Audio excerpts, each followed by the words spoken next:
কোনো স্বামীকে দেখবেন না নিজের স্ত্রীর জন্য পরিবর্তন হতে, কিন্তু হাজারো স্ত্রীকে দেখবেন স্বামীর জন্য নিজের ইচ্ছেগুলোকে বলিদান দেয় পরিবর্তন করে।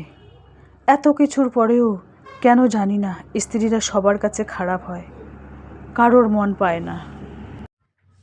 গ্রামের এক গৃহিণী হয়ে গান গেয়ে সংসার পরিচালনা করে। নিজের বাসায় চলে আসলাম আলহামদুলিল্লাহ, কত টাকা সঞ্চয় করলাম। ডেইলি বাঙালি ব্লগ, গ্রামের সাদামাটা জীবন। তো নতুন দিনের নতুন আরেকটি ব্লগ ভিডিও নিয়ে হাজির আমি আপনাদের মাঝে। সাভানা, ভারতের ছোট্ট একটা গ্রাম শীতলকুচি জেলা থেকে বলছি। তো welcome back to my channel. আসসালামু আলাইকুম। তোমরা সবাই কেমন আছো? আমি আশা করি তোমরা সকলেই ভালো আছো। আলহামদুলিল্লাহ আমিও ভালো আছি, আর আমার পরিবার পরিজনদের নিয়ে আলহামদুলিল্লাহ আমি ভালোই আছি। আর আমার প্রাণপ্রিয় কলিজা আপু ভাইয়েরা তোমরা সবাই কেমন আছো? আমি আশা করি তোমরা সকলেই ভালো আছো। তো বরাবরের মতো না ব্লগটা আমি শুরুই করে দিলাম। তো চলো ব্লগটা দেখতেই থাকো, আশা করি ভালোই লাগবে। আজকে একটা অন্যরকম ব্লগ তোমাদের কাছে নিয়ে আসলাম। আমার ব্লগ যেহেতু প্রতিদিন বিকাল 4টায় আসে, তো গ্রামের এক গৃহিণী হয়ে গান গেয়ে সংসার পরিচালনা করে, টাকা ইনকাম করে, সংসার পরিচালনা করে। নিজের বাসায় চলে আসলাম আলহামদুলিল্লাহ, কত টাকা সঞ্চয় করলাম সেই বিষয় নিয়ে আলোচনা করব। তো দেখুন, আজ মনে করো স্ত্রীরা কী না করতে পারে, হাজবেন্ডেরাও যদি কিছু করতে পারে তাহলে স্ত্রীরাও কিছু না কিছু করতে পারে। দেখুন, সবাই কিন্তু টাকা ইনকাম করে, কিন্তু টাকা ইনকাম করার প্রত্যেকটা মানুষের টাকা ইনকাম করার ধরন আলাদা থাকে। কেউ গান গেয়ে টাকা ইনকাম করে, কেউ মাঠে ঘাটে লেবারি দিয়ে টাকা ইনকাম করে, কেউ সেলাই করে টাকা ইনকাম করে, কেউ হাঁস মুরগি পালিয়ে টাকা ইনকাম করে। মানে এক এক ধরনের ব্যবসা, কেউ ধানের ব্যবসা, কেউ তামাকের ব্যবসা, কেউ মানে বললাম গমের ব্যবসা, কেউ গলামালের দোকান করে, কেউ কসমেটিকের দোকান, মানে ভ্যারাইটিস ধরনের দোকান দিয়ে সংসার পরিচালনা করে। তো দেখুন, ভাড়া বাসা থেকে নিজের বাসায় চলে আসলাম। তো কী নিয়ে আসলাম সেইগুলো তোমাদের কাছে আজকে শেয়ার করব। এই দেখুন, এখানে চিড়া। তো স্টেশনে নামছিলাম, তো হাজব্যান্ডকে বলছিলাম যে আমাকে চিড়া নিয়ে দাও। হাজব্যান্ড বলছিল না, চিড়ে টিড়ে এগুলো খাওয়া যাবে না, কমলা লেবু টেবু খাওয়া যাবে না। আমি বললাম নিয়ে দাও আমাকে, আমি ট্রেনে খাবো। আমার হাজব্যান্ড একটু কিপটা টাইপের, তো কোনো জিনিস খেতে চাইলে বা কোথাও ঘুরতে যাইতে চাইলে অনায়াসে নিয়ে যায় না। নিয়ে যায় একটু ঝগড়াঝাটির পর, তারপরে কথা শোনে একটু তর্ক বিতর্কর পর তারপরেই শোনে। 1 সপ্তাহ 10 দিন 4 দিন 5 দিন একটু কানের করে ভ্যান করতে হয়। আর এই টিফিনটা নিয়ে এসেছি, এই যে দেখুন, কিনে নিয়ে এসেছি আমার নিজের টাকা দিয়ে। এটা হচ্ছে 190 টাকা দিয়ে। তো হাজব্যান্ডকে বললাম যে আমাকে তো ট্রেনে তুলে দিবে, কিছু খাওয়ার জিনিস দাও।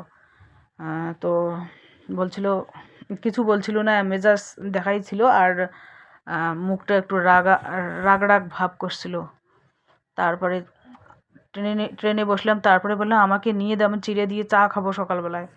তারপরে 8-10 বার বলার পর মেজাজ দেখিয়ে তারপরে নিয়ে দিল। তারপরে বললাম আমাকে টাকা দাও, আমি তো বাড়িতে যাব। তারপরে কিছু টাকা দিল। যে কোনো জিনিস খাও, পড়ো বা কোথাও যাও, নিজে ইচ্ছাকৃতভাবে কিন্তু আমাকে কোথাও ঘুরতেও নিয়ে যায় না। আবার কোনো যদি শখের জিনিস খাওয়ার থাকে সেটাও কিন্তু নিজের ইচ্ছা আনবে না, ওনার যেটা পছন্দ খাবার সেটা নিয়ে আসবে। কিন্তু তুমি যদি ইচ্ছা করো যে আমি ওইটা খাবো বা ওইটা নেব, ওটা কিন্তু সাথ তোমাকে নিয়ে দেবে না। সাথ বলতে কি, 2 দিন 4 দিন 10 দিন 15 দিন এরকম ওয়েট করাবে, একটু ঝগড়াঝাটি করবে, একটু মেজাজ দেখাবে, তারপরেই সেই জিনিসটি কিনে দেবে বা কোথাও ঘুরতে নিয়ে যাবে।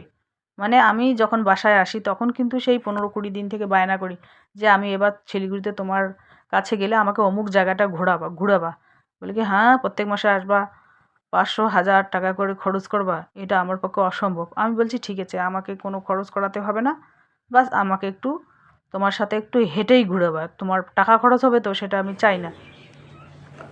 তো এই যে দেখতে পাচ্ছেন, ওই ভাড়া বাসা থেকে এসেই ওই কাপড় চোপড়গুলো যে ব্যাগের মধ্যে ছিল সেইগুলো বার করতেছি। কারণ এর আগে তো নিয়ে গেছি সোয়েটার, জানোই তো ঠান্ডার সময় অনেক কাপড় চোপড় লাগে। আর পরের মাসে যদি যাই, পরের মাসে গেলে ওই কী যেন অত আর ঠান্ডা থাকবে না, গরম থাকবে, তখন ওই একটা দুইটা কুর্তি নেব, একটা তুলে রাখা নেব, 3টে, আর একটা নাইটি, এই 4টেই নেব। তাহলে ছোট্ট একটা ব্যাগ হলেই চলবে, একটা হ্যান্ড ব্যাগ হলেই চলবে, ছোট্ট একটা ব্যাগ আর একটা হ্যান্ড ব্যাগ হলে, 2টো ব্যাগ হলেই চলবে। আর অতগুলো লাগবে না আর কি, গরমের দিনে অত কাপড় চোপড়ের দরকারই পড়ে না। তো কাপড় চোপড়গুলো রেখে দিলাম, ওইগুলো ধুয়ে এনেছি, কারণ ওখানে যে কয়দিনই ছিলাম সে কয়দিনই আর কি আমি তো প্রত্যেক দিনেই গোসল করি, সেই জন্য প্রত্যেক দিনের কাপড় চোপড় প্রত্যেক দিনে পরিষ্কার পরিচ্ছন্ন থাকে। তো এই চশমাটা এখানে ঢুকে রাখবো, চশমাটা যদি খালি খালি রাখি তাহলে কিন্তু নোংরা হয়, আর এই ডিব্বার মধ্যে চশমা ঢুকে রাখলে ভালো হয়। তো এই যে দেখুন এইগুলো নিয়েছি, মানে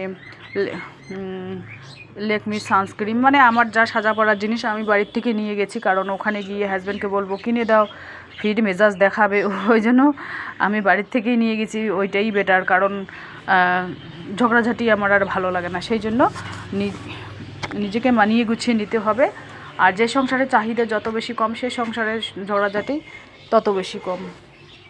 তো যাই হোক, সবারই সংসারে ঝগড়াঝাটি হয়, আমারও সংসারে হয়, কারো কম কারো বেশি, এটাই হচ্ছে মেন কথা।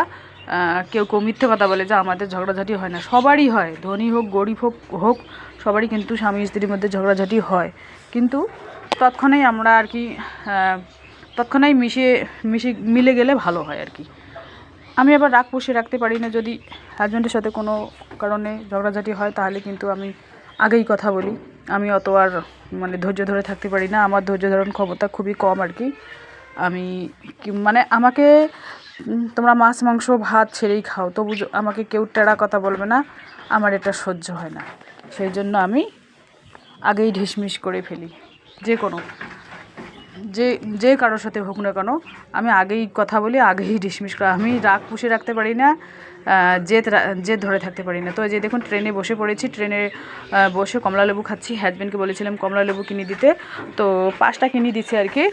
তো এখানে বসে খাচ্ছি আর কি, সকালবেলা যেহেতু খাওয়া হয়নি, কারণ সকাল 5:10 আর কি ঘুম থেকে উঠেছি, যেহেতু ট্রেন আছে 7টায়, সেই জন্য আর কি কোনো অত সকালে তো ভাত টাত খাইতেও ইচ্ছা করে না, সেই জন্য আর কি হাজব্যান্ডকে বললাম যে আমাকে কমলালেবু নিয়ে দিও, একটা চিড়ের প্যাকেট আর কেক, তো দেখা যাক। তো অল্প অল্প করে সব কিছুই আর কি নিয়ে নিয়েছি হাজব্যান্ডের কাছ থেকে, তারপরে এখন ট্রেনের মধ্যে খেতে খেতে চলে যাব বাড়ি, যেতে যেতে 2টা 2:30 বেজে যাবে। তো মেয়ের আবার পরীক্ষা আছে, মেয়ের পরীক্ষা, ছেলে কম্পিউটার ক্লাসে গেছে, বাড়িতে কেউ নেই, আমার এখান থেকে গিয়ে রান্না করতে হবে আর কি। যাই হোক, 1 শুদ্ধ ভাত হলেও এখান থেকে গিয়ে করবো, কারণ ভাত তো ভাতই হয় না, 1 শুদ্ধ খাও আর 2 শুদ্ধ খাও, একটু ভাত পেটে পড়লেই শান্তি এসে যায়। তো যতই কিছু খাও না কেন একটু ভাত খেলেই শান্তি মেলে আর কি। তো এখানে দেখুন কি তোমাদের দেখাচ্ছি, বাদাম নিয়েছি, এই যে ওটা তো দেখিয়ে দিলাম, পান সুপারি একটু মুখে দেবো, দিয়ে আমার না ঘুম পাচ্ছে খুব, সেই জন্য ট্রেনের মধ্যে আর কি 1-1.5 ঘন্টা অফ ক্যামেরায় ঘুমিয়ে পড়বো আর কি। ঘুমিয়ে পড়লে শরীরটা ফ্রেশ হবে, তখন বাড়ি গিয়ে আর মানে ঘুমানো যাবে না, এমনি ফ্রেশ হয়ে যাবে।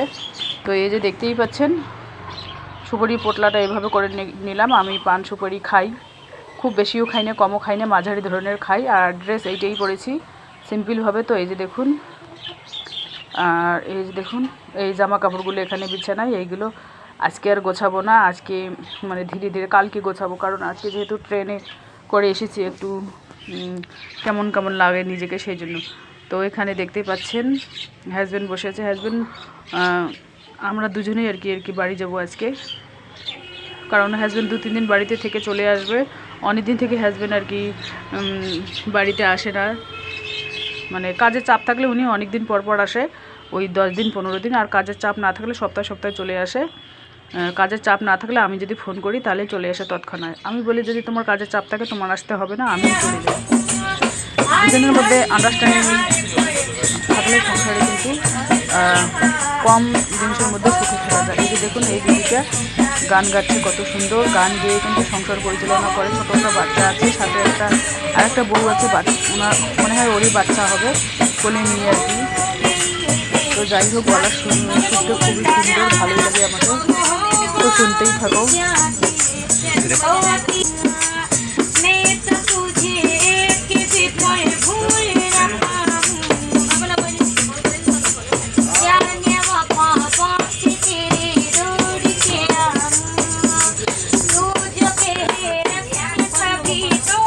তো দেখা পেয়ে গেলাম দিনহাটার আমার সাথী, আমি যেহেতু দিনহাটায় নামবো, তো এখানে 3-4 জন বসে আছে, ওরাও দিনহাটায় নামবে, তাহলে আমার সুবিধা হবে। তো ব্যাগটাগুলো আমি এখানে এনে রাখলাম এদের পাশে, এদের সাথে গল্পগুজব করতেছি যে তোরা কোথায় নামবি, বলে কি আমরা দিনহাটায় নামবো। তাহলে আমি বললাম তাহলে তো খুব ভালোই হলো, কারণ আমিও তো দিনহাটাই নামবো আর কি। তো বলে কি হ্যাঁ ঠিক আছে। তা আমি বললাম ঠিক আছে, তোমাদের সাথে আমার সাথী হয়ে গেল। সাথী থাকলে কোনো চিন্তা থাকে না, মানে যাওয়া আসা মানে ভালোই লাগে আর কি। সাথী বলতে কি সাথী বানায় নিতে হয়, ফ্রেন্ড বানায় নিতে হয় আর কি। তো এই যে দেখুন ওই পাশ থেকে দিনহাটা থেকে নামার সময় ব্যাগ রেখে গিয়েছিলাম, সেই ব্যাগ নিলাম আর কি। ব্যাগ নিলাম। এই যে দেখুন বাড়ির পরিবেশ, মানে আমাদের গ্রামের পরিবেশ জাস্ট অসাধারণ। কারণ বাইরেতে যদি 4-5 দিন থেকে আসি মনে হয় কতদিন বাড়িতে থাকি নাই, এরকম একটা মনে হয়। কারণ যেহেতু আমি সবসময় বাড়িতে থাকি, সেই জন্য বাড়ির উপর টান তো একটা আলাদাই একটা টান থাকে, তাই না? আমাদের গ্রামের এই যে দেখুন গ্রামের বাড়িতে আসলেই মনে হয় আলাদা একটা শান্তি মেহসুস হয়। তো এই যে দেখুন গ্রামের বাড়ির টিনের ঘরগুলো কত সুন্দর, ছোট হোক বড় হোক টিনের ঘরই কিন্তু গ্রামের বাড়িতে বেশি ফাঁকা। আর যে খড়ের আটিগুলো এভাবে করে রাখা হয়, আর চারপাশে তামাক ক্ষেত সবুজে সবুজ, আর মাঝে মাঝে আর কি রোয়া গেড়েছে কেউ রোপণ করে। গ্রামের তামাক ক্ষেত জাস্ট অসাধারণ, আলহামদুলিল্লাহ সবুজে সবুজ।